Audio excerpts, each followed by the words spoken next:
Hola, es un placer tenerte aquí.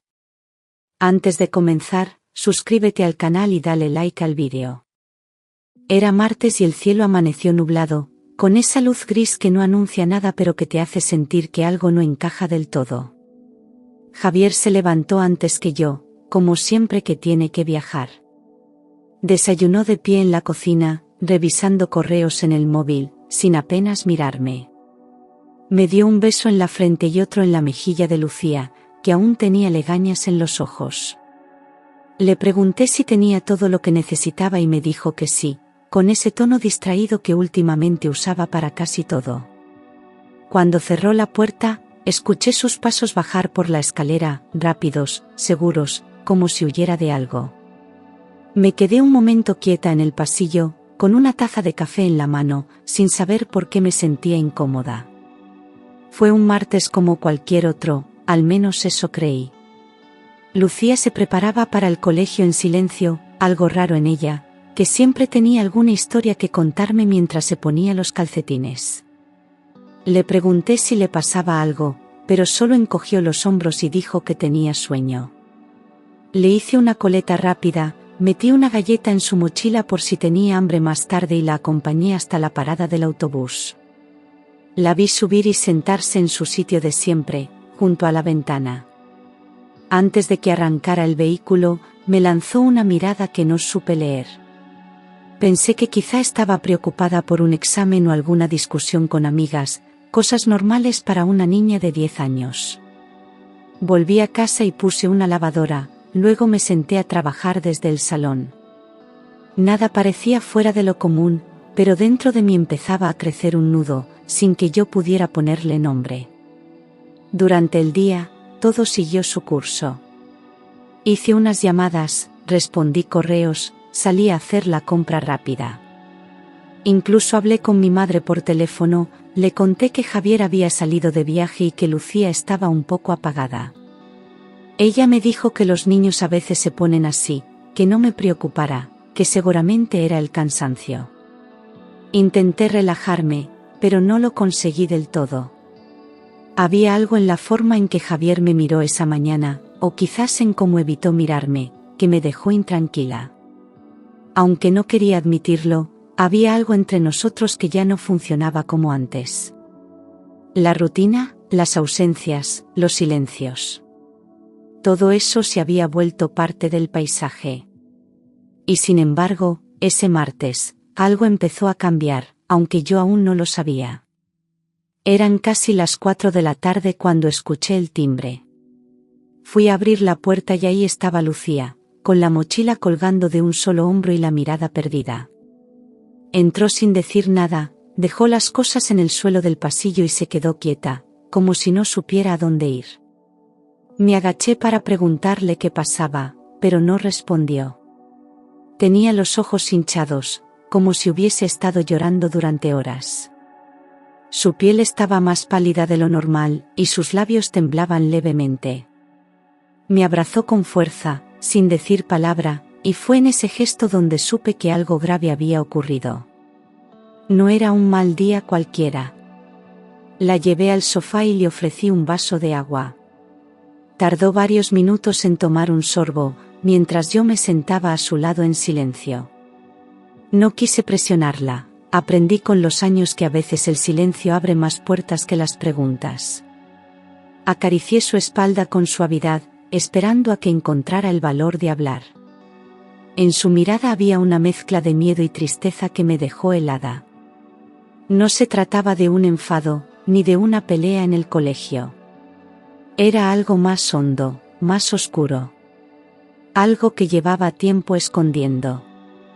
En ese momento, supe que el día que había comenzado como cualquier otro, acabaría siendo el principio de algo que no podría deshacer.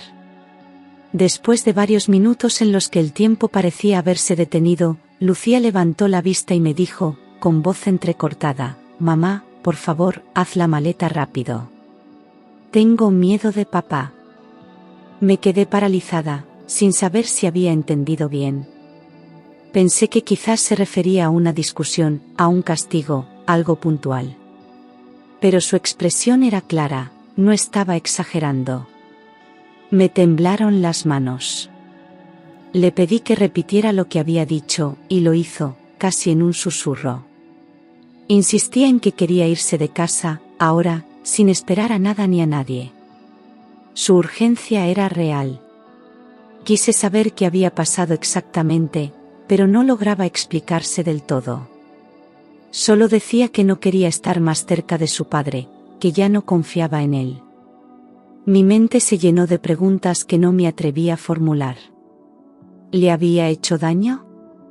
¿Había gritado? ¿La había tocado? Sentí una mezcla de rabia y miedo, pero también una punzada de culpa. ¿Cómo era posible que no hubiera visto nada?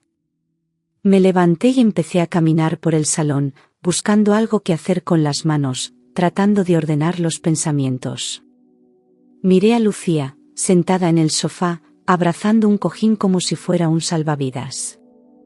No podía ignorar lo que me estaba pidiendo. Volví a sentarme junto a ella e intenté hablar con calma. Le pregunté si su padre le había hecho algo concreto, algo físico.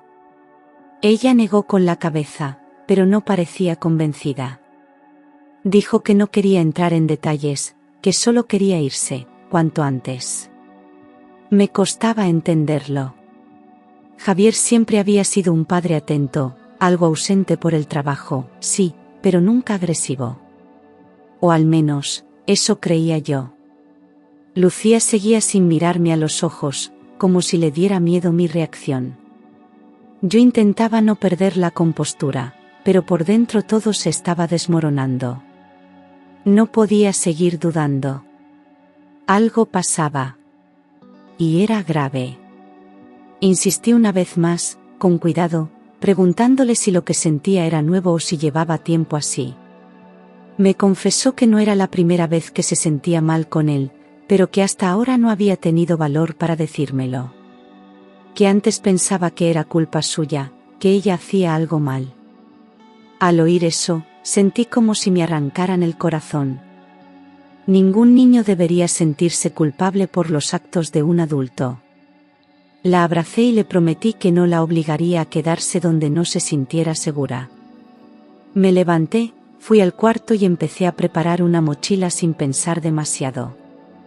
Necesitaba reaccionar rápido, antes de que la duda me hiciera retroceder. No tardé más de 5 minutos en decidir. Cogí una mochila grande, metí algo de ropa para las dos, nuestros cargadores, medicamentos y los documentos importantes. No sabía cuánto tiempo estaríamos fuera, pero tampoco quería que Lucía sintiera que estábamos huyendo sin rumbo. Llamé a mi madre y le pedí que no hiciera preguntas, solo que preparara una cama para nosotras. Su tono cambió en cuanto oyó mi voz. Me dijo que fuéramos con cuidado y que nos esperaba. Cerré todas las ventanas, apagué las luces y dejé una nota en la mesa para que Javier no pensara que nos había pasado algo. Lucía no soltó mi mano en ningún momento, como si tuviera miedo de que cambiara de idea. Subimos al coche sin hablar. El trayecto hasta casa de mi madre duró poco más de 1 hora, pero se me hizo eterno. Cada semáforo en rojo me parecía una advertencia, cada coche detrás de nosotros una amenaza. Intenté mantener la calma, conducir con prudencia, no mirar el móvil. Cuando llegamos, mi madre nos recibió con los brazos abiertos. Me abrazó con fuerza, pero no preguntó nada delante de Lucía. Yo le agradecí ese silencio con la mirada. Subimos al piso, y en cuanto entramos, Lucía fue directa al cuarto que había sido mío cuando era niña. Cerró la puerta con llave y no volvió a salir durante mucho rato. La dejé. Necesitaba su espacio, su tiempo. 1 hora más tarde, la puerta del cuarto se abrió despacio. Lucía salió con los ojos hinchados y el pelo revuelto. En la mano llevaba su móvil. Me senté con ella en el sofá y esperé a que hablara. Me lo tendió sin mirarme directamente y dijo simplemente, «Escucha esto». Le di al play sin saber qué esperar. La grabación comenzó con silencio, y luego se oyó claramente la voz de Javier. Al principio parecía estar hablando en tono bajo, pero en segundos se convirtió en gritos. Insultaba a Lucía, la acusaba de haber roto algo, de hacer todo mal. Era su voz, sin duda. Una voz que yo no había escuchado nunca de ese modo. Me quedé helada. La rabia me subió por el cuerpo como un fuego lento. Sentí vergüenza, tristeza, impotencia. ¿Cuántas veces habría pasado algo así sin que yo me enterara? Lucía me explicó que grabó el audio escondida, sin saber si algún día se atrevería a enseñármelo. Le costó hablar, pero poco a poco fue contando que esos arranques de su padre eran frecuentes. Que cuando yo no estaba, él cambiaba. No la golpeaba, pero la humillaba, la hacía sentirse pequeña. No podía creer lo que oía, y a la vez todo empezaba a encajar.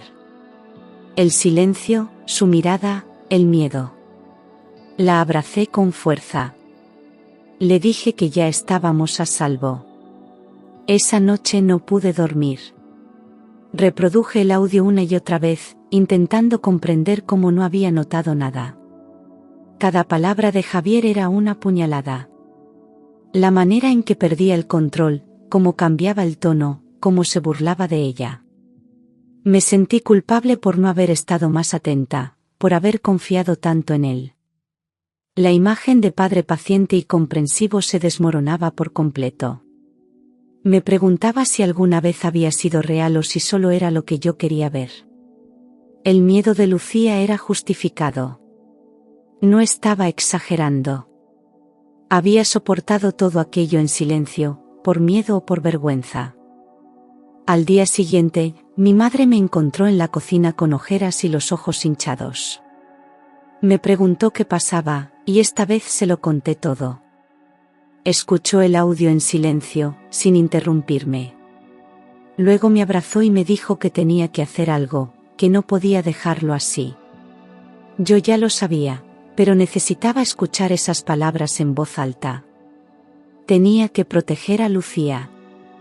No importaba el escándalo, ni lo que pensara la familia de Javier, ni las consecuencias legales. Era mi hija.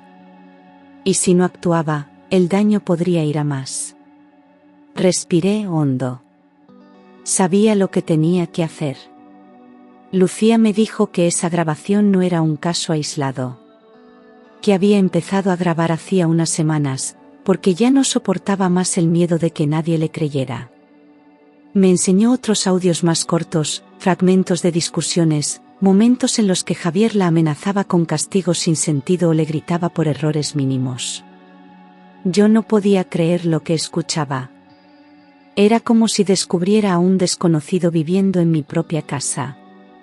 Había conseguido ocultarlo todo tan bien, mantener esa fachada de marido educado y padre presente. Lo más doloroso fue saber que Lucía había vivido con ese miedo mientras yo estaba a metros de distancia. Me sentí completamente ciega. Me explicó que nunca me lo había contado porque tenía miedo de que no la creyera, o peor aún, de que eso provocara más enfado en él. Pensaba que si aguantaba en silencio, todo pasaría. Pero cada vez era peor. Me confesó que había días en los que no quería volver a casa desde el colegio, que fingía estar enferma solo para evitarle. Me rompió el alma. Me sentí traicionada por Javier, pero más aún por mí misma, por no haber sido capaz de protegerla antes. Aquello ya no era una simple discusión familiar. Era maltrato psicológico, constante, frío y perfectamente disimulado. No podía mirar hacia otro lado. No, otra vez. Esa noche, cuando Lucía se durmió, me encerré en el baño con el móvil en la mano. Miré nuestras fotos antiguas, cumpleaños, viajes, momentos en los que parecía que todo era feliz. Me pregunté en cuántos de ellos ya estaría ocurriendo todo esto sin que yo lo supiera. La culpa me estrangulaba el pecho. ¿Cómo pude no verlo? ¿Cómo pude confiar tanto en alguien que escondía esa violencia detrás de una sonrisa? Empecé a recordar frases, gestos, Silencios que antes no me parecían nada y que ahora cobraban un sentido terrible. Era como montar un puzzle con piezas que siempre estuvieron ahí, pero que nunca supe encajar. Sentía rabia, tristeza, pero sobre todo una culpa que me desgarraba. Pensaba en Lucía, en su soledad, en su miedo, en las noches que quizás lloró sin hacer ruido para no molestar. Yo estaba allí, en esa misma casa, y no supe ver nada. Me sentía cómplice por omisión, por no haber preguntado más, por haber aceptado las ausencias de Javier como parte de una vida adulta normal. Nunca imaginé que la violencia podía presentarse de forma tan sutil, tan silenciosa. No sabía cómo reparar ese daño, pero tenía claro que no podía permitir que siguiera. Me prometí a mí misma que, aunque fuera tarde, no fallaría de nuevo. Ni a ella, ni a mí.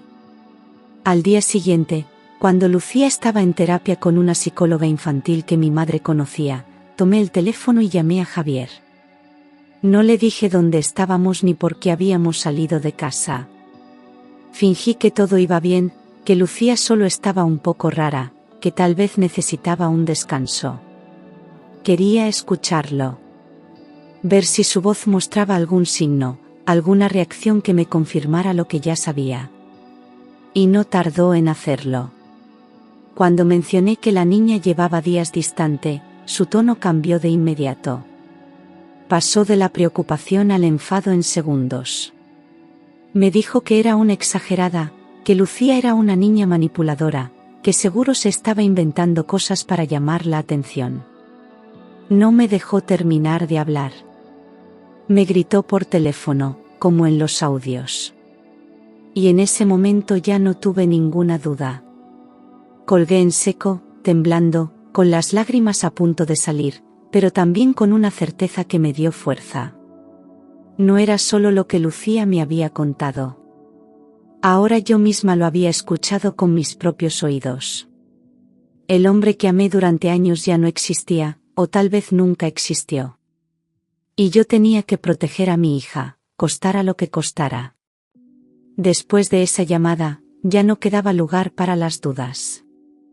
Javier había mostrado su verdadera cara sin necesidad de provocación. Esa explosión de ira, tan fuera de lugar, era una réplica exacta de lo que Lucía me había descrito y grabado. Me senté en la cama con el teléfono aún en la mano, escuchando el silencio que quedó tras colgar. Sentí miedo, pero también una especie de alivio extraño. Por fin tenía la certeza de que lo que pasaba no estaba solo en la cabeza de mi hija. Ya no podía seguir justificando comportamientos, ni restar importancia a lo que claramente era un patrón. Javier tenía un problema grave. Y nosotras necesitábamos distancia. Llamé a mi madre y le conté todo. Por primera vez, pronuncié la palabra maltrato en voz alta, y fue como romper un muro dentro de mí. Me temblaban las piernas, pero ya no podía callarlo. Ella me dijo que no estaba sola, que haríamos lo que hiciera falta. Esa noche dormí muy poco, pero al menos sentí que había tomado una decisión. Me quedé junto a Lucía, acariciándole el pelo mientras dormía. Pensé en lo que vendría después, abogados, denuncias, juzgados. Pero también pensé que merecíamos algo mejor. Que aquello no podía seguir así. Que el silencio ya no era una opción. A la mañana siguiente, pedí cita en el punto de atención a la violencia familiar del ayuntamiento.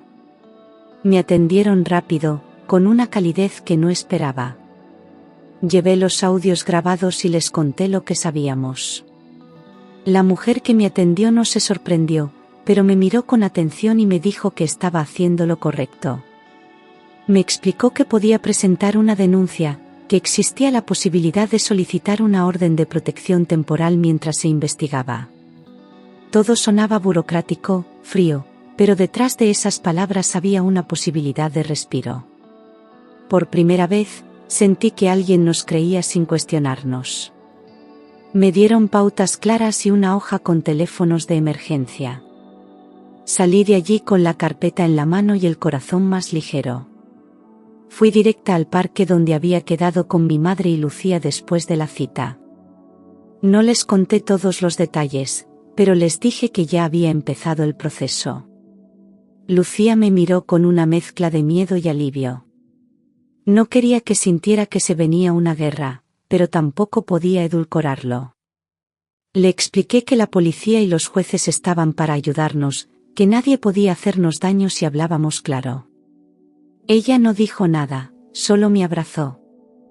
Y yo supe que, aunque el camino sería largo, lo estábamos haciendo juntas. Paso a paso. Esa tarde, mientras merendábamos en la cocina de mi madre, Lucía me preguntó si su padre podía venir a buscarnos. Noté en su voz un temblor que me partió por dentro. Le aseguré que no, que estábamos protegidas, que había gente vigilando. Pero aún así, sus ojos se llenaron de lágrimas. Me dijo que tenía miedo de que nadie le creyera. Que si su padre decía que ella mentía, todos estarían de su parte. Me sentí impotente. Esa inseguridad venía de años de silencios y manipulación. Le dije que ella no estaba sola, que ahora yo sabía la verdad, y que nadie nos haría retroceder. Intenté no presionarla, pero le recordé que lo más importante era que estuviera segura. Le hablé de la psicóloga, de lo bien que podía ayudarla a ponerle nombre a todo lo que sentía. Al principio, no quería hablar más del tema. Solo quería ver una película, distraerse, ser una niña otra vez. Lo entendí. A veces el alma también necesita un descanso. Pero sabía que ese miedo no iba a desaparecer por sí solo. Que necesitaría tiempo, apoyo y mucho amor. Y yo estaba dispuesta a dárselo, incluso si todo a mi alrededor se derrumbaba. Porque Lucía era lo único que importaba ahora. Fui a la comisaría con los audios guardados en el móvil y los informes que me habían dado en el punto de atención. Estaba nerviosa, pero no podía posponerlo más. Expliqué todo con la mayor claridad posible, sin dramatizar, pero sin omitir nada. Me preguntaron por fechas, por episodios concretos, por cambios en el comportamiento de Lucía. Mostré las grabaciones. El agente que me atendió escuchó todo con atención y luego me dijo que era suficiente para iniciar el procedimiento. Me ofrecieron una orden de alejamiento provisional mientras el juez estudiaba el caso. Acepté sin dudar. Ya no podía permitir que Javier se acercara a nosotras. Al salir de la comisaría, sentí que me quitaba un peso de encima, pero también apareció otro distinto, el miedo al que vendrá. Sabía que Javier no se quedaría callado. Que iba a enfadarse, a llamarme, a intentar manipular la situación. Pero esa vez yo ya estaba preparada. Avisé a mi madre, le pedí que no abriera la puerta a nadie que no conociera. Cambié la contraseña de mis redes sociales, bloqueé su número. Era una sensación extraña, protegerme de alguien con quien había compartido media vida. Pero esa protección ya no era una opción. Era una necesidad. Cuando Javier volvió de su viaje, encontró la casa vacía. Me mandó mensajes uno tras otro, primero preguntando, luego acusando, y finalmente amenazando. No respondí a ninguno. Me limité a guardar todo como prueba. Me decía que era una exagerada, que me estaba dejando manipular por una niña, que estaba destruyendo la familia. Luego intentó apelar al recuerdo de nuestros buenos tiempos, como si eso fuera suficiente para borrar lo que había hecho. Era la típica estrategia, culpabilizarme, hacerme dudar. Pero ya no funcionaba. Había cruzado una línea que no se podía deshacer. Durante varios días, insistió. Me escribía por correo, por redes, incluso a familiares míos. Se hacía la víctima, decía que lo habíamos abandonado sin explicación. Yo no respondía. Todo eso lo envié también al abogado que me asignaron. Me aconsejó mantener la calma, no entrar en provocaciones, y documentar cada intento de contacto. Lucía no sabía todos los detalles, pero notaba mi tensión. Intenté protegerla de la parte más fea, pero incluso ella intuía que su padre no iba a rendirse fácilmente. Aún así, no me arrepentía. Habíamos hecho lo correcto, aunque costara. A las 2 semanas, recibí una notificación del juzgado. Se aceptaba tramitar la orden de protección de forma urgente. Javier no podía acercarse a menos de 300 metros de nosotras, ni comunicarse por ningún medio. Le retiraron temporalmente el derecho de visita, al menos hasta que hubiera una resolución firme. Cuando leí el documento, sentí una mezcla de alivio y vértigo. Era oficial. Ya no estaba solo en mis manos protegernos, ahora había una estructura legal detrás. Fue el primer paso para recuperar algo de estabilidad. Lucía lo supo esa misma tarde. Le expliqué con palabras sencillas que su padre no podía acercarse ni hablar con nosotras por orden del juez. Me miró largo rato y luego me preguntó si eso significaba que ya estábamos seguras. Le respondí que sí. No completamente, pero mucho más que antes. Me abrazó y respiró hondo, como si soltara algo que llevaba retenido en el pecho desde hacía tiempo. Esa noche durmió de un tirón, sin despertarse llorando. Y yo también descansé, por primera vez en mucho tiempo, aunque fuera solo unas horas. Era un respiro, y lo necesitábamos. Con la orden de alejamiento en vigor, Lucía empezó a mostrar señales de mejora. Ya no se sobresaltaba con cada ruido, ni miraba constantemente hacia la puerta. Volvió a dormir en su cama sin pedirme que me quedara con ella hasta que se durmiera. Poco a poco, recuperó el apetito, dejó de quejarse de dolores de barriga que antes aparecían sin causa aparente. Volvía del colegio con ganas de hablar, de contarme cosas, aunque todavía evitaba cualquier referencia a su padre. Aún así, las pesadillas no desaparecieron del todo. Algunas noches se despertaba llorando, pero al menos ahora hablaba. Estaba aprendiendo a poner nombre al miedo. La psicóloga que la atendía me dijo que era normal, que no se puede deshacer el daño emocional de golpe. Pero también me aseguró que íbamos por buen camino. Lucía comenzó a dibujar de nuevo, y en uno de sus cuadernos apareció una casa con solo 2 figuras, ella y yo. No le dije nada, solo lo guardé. Era su forma de expresar que se sentía segura, aunque faltaran respuestas.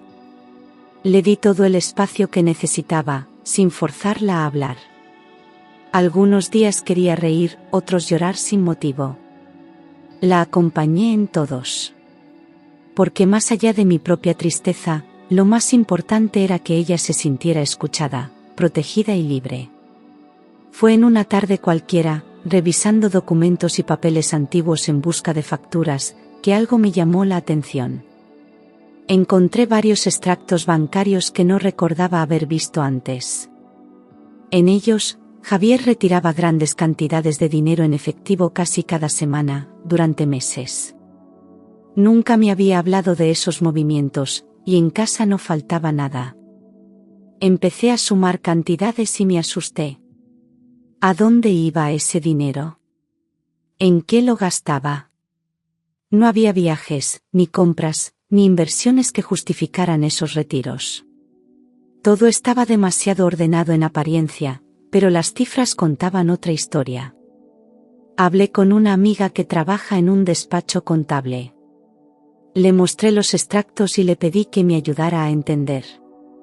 Tras unas búsquedas, descubrimos pagos recurrentes en una ciudad cercana. Citas médicas, supermercado, incluso alquiler. Todo estaba a nombre de Javier.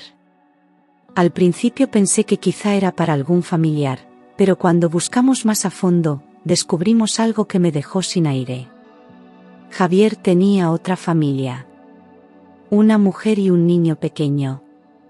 Llevaba años ocultándolo, y el dinero que salía cada semana era para ellos. No solo había maltratado psicológicamente a su hija. También nos había mentido durante años. No podía creerlo. Cada pieza encajaba ahora de una forma brutal. Las ausencias, los viajes repentinos, las excusas vagas. Javier vivía una doble vida, y yo había sido solo una parte de su fachada. Me sentí usada, engañada, humillada. Pensé en todas las veces que lo defendí, que lo esperé despierta, que le creí cuando decía que todo era por trabajo. Y mientras tanto, él construía otra vida con otra mujer, como si lo nuestro no existiera. Me dolía más por Lucía. ¿Qué clase de padre podía dividirse de esa manera, mentir así, y seguir actuando como si nada? Hablé con el abogado y le conté lo que habíamos descubierto. Me dijo que eso también era relevante para el caso, que mostraba un patrón de engaño y manipulación que reforzaba la necesidad de protegernos. Aún así, no supe si contarle a Lucía la verdad completa. ¿Qué ganaba con eso? ¿No había sufrido ya suficiente? Decidí esperar, dejar que el tiempo me diera claridad. Por dentro, yo seguía cayendo en pedazos. Pero por fuera, necesitaba mantenerme firme. Porque lo que se avecinaba no era solo un juicio legal, sino el juicio emocional más duro de mi vida. Y tenía que estar lista. Cuando asumí que Javier llevaba una doble vida, algo dentro de mí terminó de romperse. Ya no se trataba solo del maltrato psicológico hacia Lucía, ni de su carácter agresivo. Era un mentiroso profesional, un manipulador que supo mantener dos mundos separados sin remordimiento. Empecé a repasar mentalmente todas las veces que me hizo sentir culpable por sospechar o preguntar demasiado. Me había usado, no solo como esposa, sino como escudo. Mientras yo defendía su imagen delante de amigos y familia, él construía otra realidad con otra mujer. No quería imaginar lo que esa otra mujer sabía o ignoraba.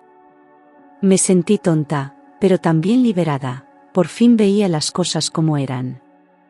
No era fácil asumirlo todo de golpe. Me costaba dormir, y cuando lo lograba, despertaba con ansiedad. ¿Qué más me había ocultado? ¿Y si había más personas, más mentiras? El control que había ejercido sobre nosotras era tan silencioso que, durante años, me pareció normal. Como si fuera parte del equilibrio de una familia cualquiera. Pero no lo era. Él no quería una familia, quería poder, silencio, obediencia. Me costó dejar de justificarle incluso después de todo. Porque el amor, cuando se mezcla con el miedo y la costumbre, tarda en morir del todo. Pero aquella mujer ingenua que lo esperaba en casa ya no existía. El juicio se celebró 3 meses después de la denuncia. Fue duro sentarme en esa sala, frente a él, viéndole actuar con la misma frialdad con la que había vivido su mentira. Sus abogados intentaron desacreditarme, pintar un cuadro exagerado, decir que yo estaba manipulada por mi madre, por psicólogos, por mi propia hija. No me sorprendió. Era el guión de siempre, el del agresor que se disfraza de víctima. Pero no estaba sola. La psicóloga de Lucía declaró con claridad, explicando cómo los síntomas de la niña eran coherentes con un ambiente de abuso verbal y emocional. Y lo más importante, los audios.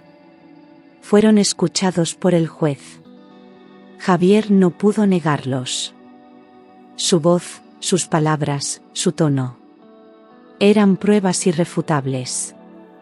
Su actitud en la sala fue arrogante, incluso cuando los demás hablaban. No miró a Lucía ni una sola vez. Eso lo dijo todo. En ese momento, me di cuenta de que no se arrepentía. Ni por ella, ni por mí, ni por nadie. Solo por haberse visto expuesto. Yo declaré sin odio, sin buscar venganza. Solo quería que quedara claro lo que habíamos vivido. Que el silencio no podía seguir protegiéndole.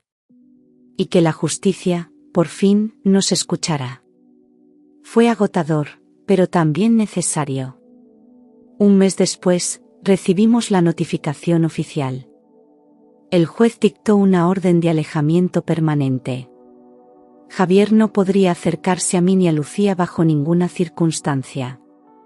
Le retiraron la custodia de forma definitiva, y solo podría ver a la niña bajo supervisión, si algún día ella lo aceptaba. Además, recibió una pena por maltrato psicológico leve. No era la condena ejemplar que muchas veces se imagina, pero era un reconocimiento. La ley había hablado. Y nosotras habíamos sido escuchadas. Me temblaban las manos al leer cada párrafo, pero también sentí que algo se cerraba. No hubo celebración. No lo viví como una victoria, sino como un cierre necesario. No hay alegría en ganar un juicio así, solo alivio.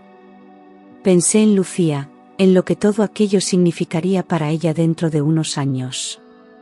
En la marca que le quedaría, aunque sanara. Pensé también en mí, en cómo había permitido que alguien así nos envolviera en una red tan oscura. Pero no me quedé atrapada en el reproche. A partir de ahora, la vida seguía. Más despacio, más atenta, más despierta. Y sobre todo, sin miedo. Eso ya era mucho. Una tarde, mientras recogía la ropa tendida en el balcón, recibí una llamada inesperada. Era mi suegra. Al principio dudé si contestar, pero lo hice. Su voz sonaba seca, cortante.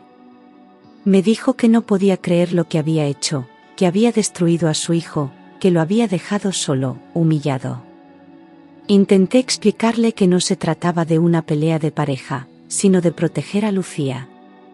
Pero no quiso escuchar. Me acusó de exagerar, de haberlo planeado todo para quedarme con la niña. Me dolió, más de lo que esperaba.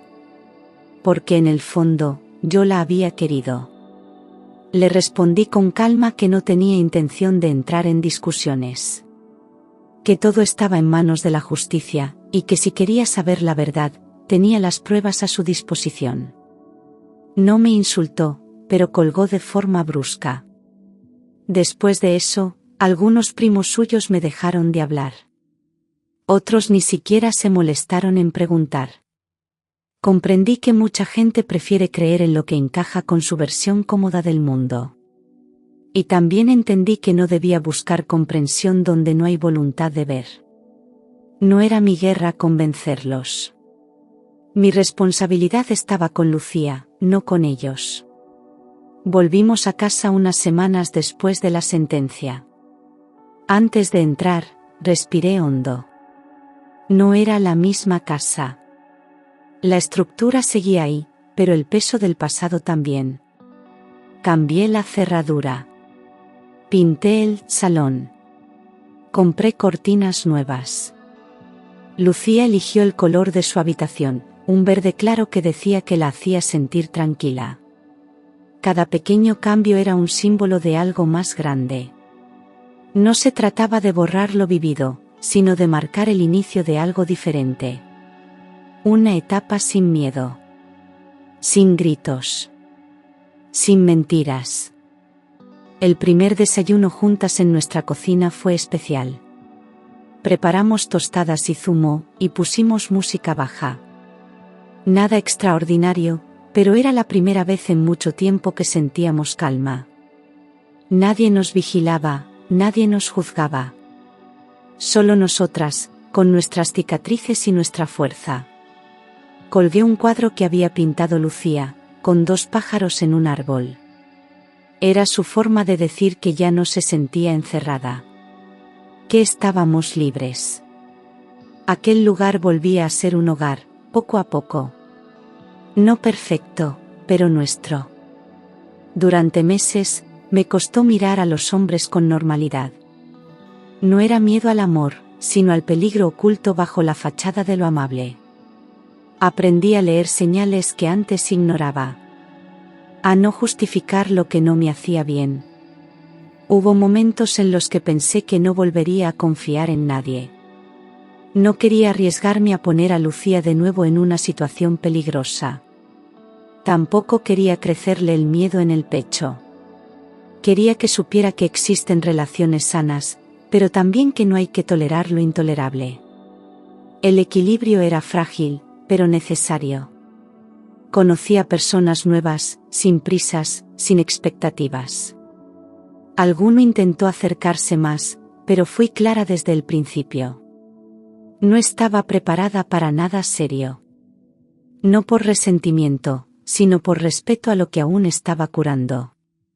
Lucía también me preguntaba, de vez en cuando, si alguna vez volvería a tener pareja. Yo le decía que quizás sí, pero solo si esa persona era buena con ella, antes que conmigo. Porque ahora lo entendía, no se trata solo de enamorarse. Se trata de elegir a quien suma, no a quien hiere en silencio. Y yo ya no toleraría menos que eso. Hoy Lucía tiene otra mirada.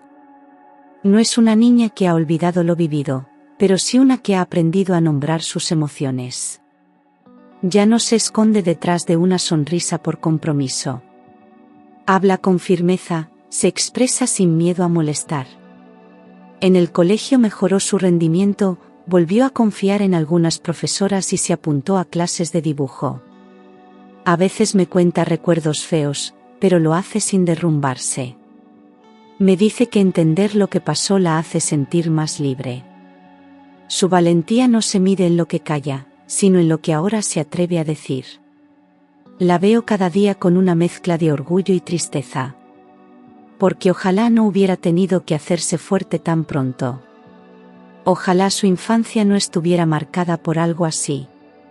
Pero al mismo tiempo, sé que ha ganado algo que nadie podrá quitarle, su derecho a ser escuchada. La dejo ser niña cuando quiere, pero también la respeto cuando necesita silencio. Es una niña más sabia que muchas personas adultas. Y cada paso que da, por pequeño que sea, me recuerda que hicimos lo correcto. No fuimos cobardes. No nos quedamos. Durante mucho tiempo pensé que yo era fuerte solo por resistir. Por soportar. Pero ahora sé que la verdadera fuerza está en reconocer lo que no queremos más. En poner límites. En alzar la voz cuando algo no está bien, aunque tiemble. Aprendí a observar los detalles pequeños, una mirada esquiva, un tono cortante, una broma que hiere. Ya no minimizo el malestar. Lo escucho, lo atiendo. Porque muchas veces el peligro empieza en lo invisible. También he aprendido a pedirme perdón.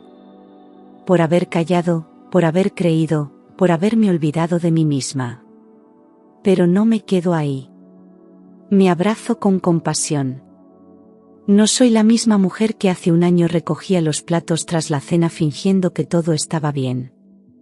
Ahora tengo otra conciencia. Ya no me callo.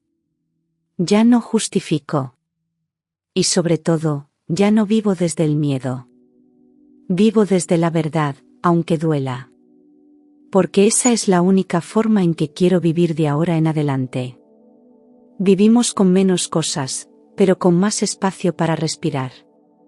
Ya no hay gritos, ni silencios que pesan. Solo nosotras, con nuestras rutinas simples, desayunar en pijama, regar las plantas, hablar sin miedo. No todo es fácil. A veces el recuerdo duele. Pero aprendimos a convivir con él sin dejar que nos defina.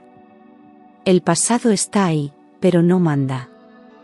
Nuestra casa ya no es un lugar de alerta. Es un refugio. Lucía y yo seguimos reconstruyéndonos. No buscamos perfección, solo verdad. Reímos más. Lloramos menos. Y cuando lloramos, lo hacemos sin escondernos. No hay nada que ocultar.